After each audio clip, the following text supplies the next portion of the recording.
1 Samuel chapter 25. Now Samuel died, and all Israel gathered for his funeral. They buried him at his house in Ramah. Then David moved down to the wilderness of Maon. There was a wealthy man from Maon who owned property near the town of Carmel. He had 3,000 sheep and 1,000 goats, and it was sheep-shearing time. This man's name was Nabal, and his wife Abigail was a sensible and beautiful woman. But Nabal, a descendant of Caleb, was crude and mean in all his dealings. When David heard that Nabal was shearing his sheep, he sent 10 of his young men to Carmel with this message for Nabal: "Peace and prosperity to you, your family, and everything you own. I am told that it is sheep-shearing time. While your shepherds stayed among us near Carmel, we never harmed them, and nothing was ever stolen from them. Ask your own men, and they will tell you this is true. So would you be kind to us, since we have come at a time of celebration? Please share any provisions you might have on hand with us and with your friend David." David's young men gave this message to Nabal in David's name, and they waited for a reply. "Who is this fellow David?" Nabal sneered to the young men. "Who does this son of Jesse think he is? There are lots of servants these days who run away from their masters. Should I take my bread and my water and my meat that I have slaughtered for my shearers and give it to a band of outlaws who come from who knows where?" So David's young men returned and told him what Nabal had said. "Get your swords," was David's reply as he strapped on his own. Then 400 men started off with David, and 200 remained behind to guard their equipment. Meanwhile, one of Nabal's servants went to Abigail and told her, "David sent messengers from the wilderness to greet our master, but he screamed insults at them. These men have been very good to us, and we never suffered any harm from them. Nothing was stolen from us the whole time they were with us. In fact, day and night they were like a wall of protection to us and the sheep. You need to know this and figure out what to do, for there is going to be trouble for our master and his whole family. He's so ill-tempered that no one can even talk to him." Abigail wasted no time. She quickly gathered 200 loaves of bread, 2 wineskins full of wine, 5 sheep that had been slaughtered, nearly a bushel of roasted grain, 100 clusters of raisins, and 200 fig cakes. She packed them on donkeys and said to her servants, "Go on ahead, I will follow you shortly." But she didn't tell her husband Nabal what she was doing.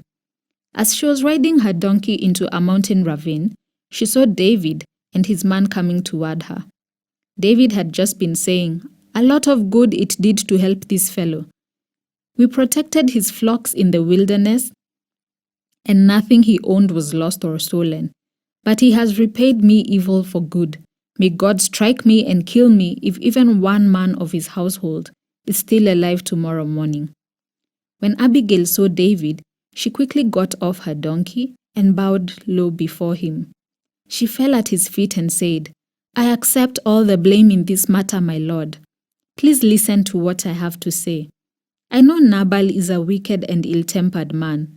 Please don't pay any attention to him. He is a fool, just as his name suggests. But I never even saw the young men you sent. Now, my lord, as surely as the Lord lives and you yourself live, since the Lord has kept you from murdering and taking vengeance into your own hand, let all your enemies and those who try to harm you be as cursed as Nabal is. And here is a present that I, your servant, have brought to you and your young men. Please forgive me if I have offended you in any way. The Lord will surely reward you with a lasting dynasty, for you are fighting the Lord's battles, and you have not done wrong throughout your entire life. Even when you are chased by those who seek to kill you, your life is safe in the care of the Lord your God, secure in his treasure pouch. But the lives of your enemies will disappear like stones shot from a sling. When the Lord has done all he promised and has made you leader of Israel, don't let this be a blemish on your record. Then your conscience won't have to bear the staggering burden of needless bloodshed and vengeance. And when the Lord has done these great things for you, please remember me, your servant. David replied to Abigail, "Praise the Lord, the God of Israel, who has sent you to meet me today. Thank God for your good sense. Bless you for keeping me from murder and from carrying out vengeance with my own hands. For I swear by the Lord, the God of Israel, who has kept me from hurting you, that if you had not hurried out to meet me, not one of Nabal's men will still be alive tomorrow morning." Then David accepted her present and told her, "Return home in peace. I have heard what you said. We will not kill your husband." When Abigail arrived home, she found that Nabal was throwing a big party and was celebrating like a king. He was very drunk, so she didn't tell him anything about her meeting with David until dawn the next day. In the morning, when Nabal was sober, his wife told him what had happened. As a result, he had a stroke and he lay paralyzed on his bed like a stone. About 10 days later, the Lord struck him and he died. When David heard that Nabal was dead, he said, "Praise the Lord, who has avenged the insult I received from Nabal and has kept me from doing it myself. Nabal has received the punishment for his sin."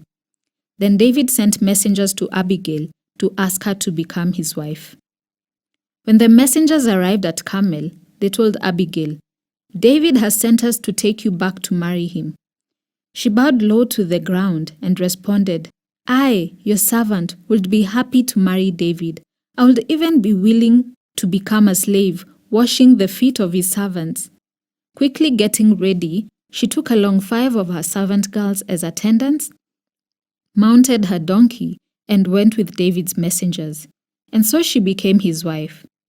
David also married Ahinoam from Jezreel, making both of them his wives. Saul, meanwhile, had given his daughter Michal, David's wife, to a man from Galim named Palti, son of Laish. 1 Samuel chapter 26. Now some men from Ziph came to Saul at Gibeah to tell him, "David is hiding on the hill of Hakila, which overlooks Jeshimon." So Saul took 3,000 of Israel's elite troops and went to hunt him down in the wilderness of Ziph. Saul camped along the road beside the hill of Hakila, near Jeshimon, where David was hiding. When David learned that Saul had come after him into the wilderness, he sent out spies to verify the report of Saul's arrival. David slipped over to Saul's camp one night to look around. Saul and Abner, son of Ner, the commander of his army, were sleeping inside a ring formed by the slumbering warriors. "Who will volunteer to go in there with me?" David asked Ahimelech the Hittite and Abishai son of Zuriah, Joab's brother. "I'll go with you," Abishai replied.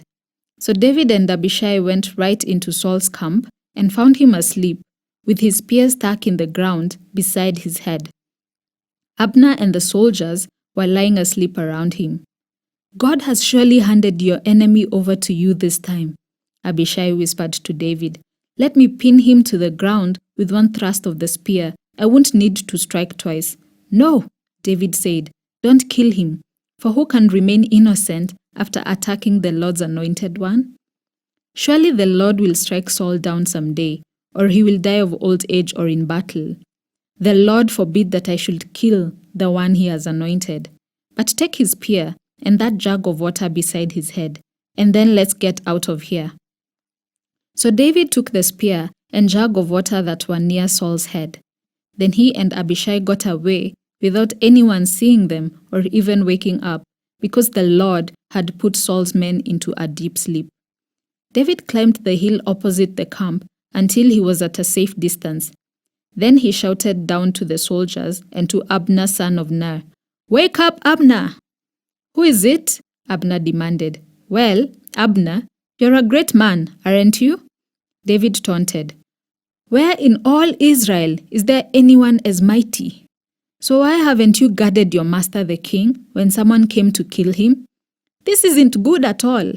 I swear by the Lord that you and your men deserve to die, because you failed to protect your master, the Lord's anointed. Look around. Where are the king's spear and the jug of water that were beside his head?" Saul recognized David's voice and called out, "Is that you, my son David?" And David replied, "Yes, my lord the king. Why are you chasing me? What have I done? What is my crime? But now let my lord the king listen to his servant.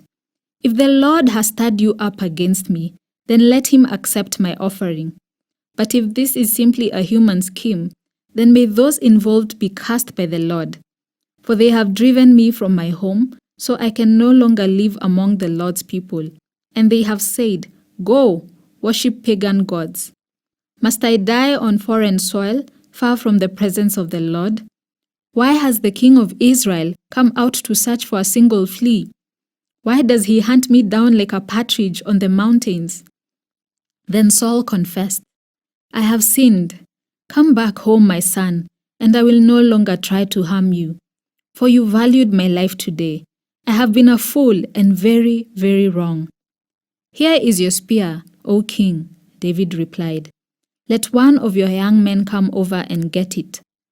The Lord gives his own reward for doing good and for being loyal, and I refused to kill you, even when the Lord placed you in my power, for you are the Lord's anointed one.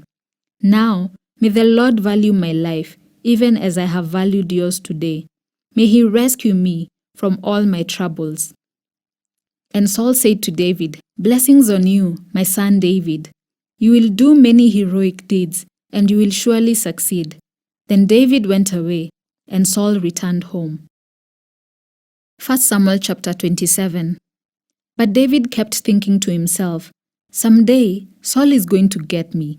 The best thing I can do is escape to the Philistines.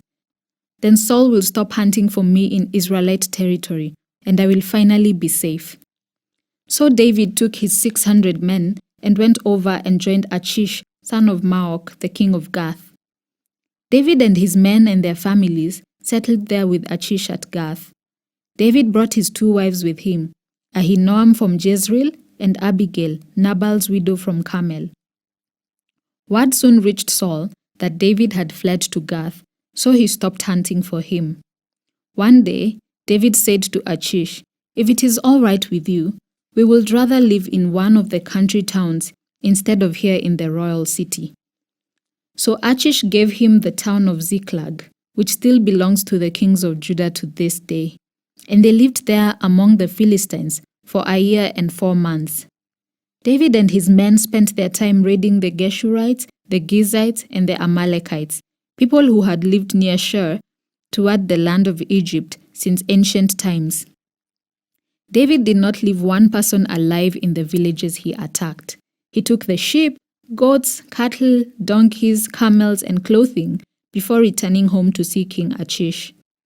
Where did you make your raid today? Achish would ask, and David would reply, Against the south of Judah, the Jerahmeelites and the Kenites.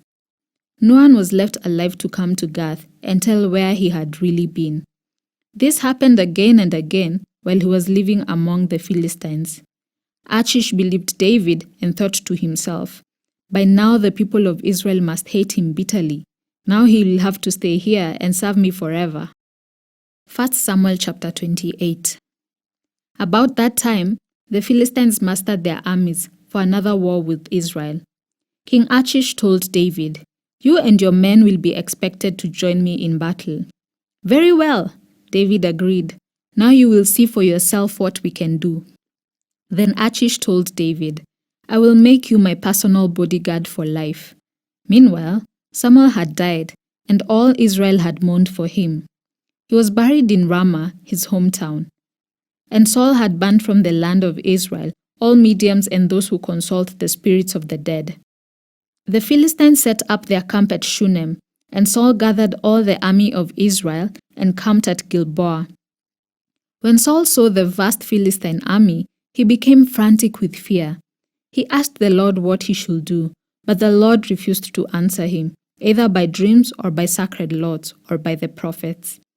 Saul then said to his advisers, Find a woman who is a medium, so I can go and ask her what to do. His advisers replied, There is a medium at Endor. So Saul disguised himself by wearing ordinary clothing instead of his royal robes. Then he went to the woman's home at night, accompanied by 2 of his men. I have to talk to a man who has died, he said. Will you call up his spirit for me? Are you trying to get me killed? The woman demanded. You know that Saul has outlawed all the mediums and all who consult the spirits of the dead. Why are you setting a trap for me? But Saul took an oath in the name of the Lord and promised, As surely as the Lord lives, nothing bad will happen to you for doing this. Finally, the woman said, Well, whose spirit do you want me to call up? Call up Samuel. Saul replied. When the woman saw Samuel, she screamed, You've deceived me! You are Saul! Don't be afraid, the king told her. What do you see? I see a god coming up out of the earth, she said. What does he look like? Saul asked. He is an old man wrapped in a robe, she replied. Saul realized it was Samuel, and he fell to the ground before him. Why have you disturbed me by calling me back? Samuel asked Saul. Because I am in deep trouble, Saul replied. The Philistines are at war with me, and God has left me and won't reply by prophets or dreams. So I have called for you to tell me what to do. But Samuel replied, Why ask me, since the Lord has left you and has become your enemy? The Lord had done just as he said he would. He has torn the kingdom from you and given it to your rival David. The Lord has done this to you today because you refused to carry out his fierce anger against the Amalekites. What's more, the Lord will hand you and the army of Israel over to the Philistines tomorrow, and you and your sons will be here with me. The Lord will bring down the entire army of Israel in defeat. Saul fell full length on the ground, paralyzed with fright because of Samuel's words. He was also faint with hunger, for he had eaten nothing all day and all night. When the woman saw how distraught he was, she said, Sir, I obeyed your command at the risk of my life. Now do what I say, and let me give you a little something to eat, so you can regain your strength for the trip back. But Saul refused to eat anything. Then his advisers joined the woman in urging him to eat. So he finally yielded and got up from the ground and sat on the couch. The woman had been fattening a calf. So she hurried out and killed it. She took some flour, kneaded it into dough, and baked unleavened bread. She brought the meal to Saul and his advisers, and they ate it. Then they went out into the night.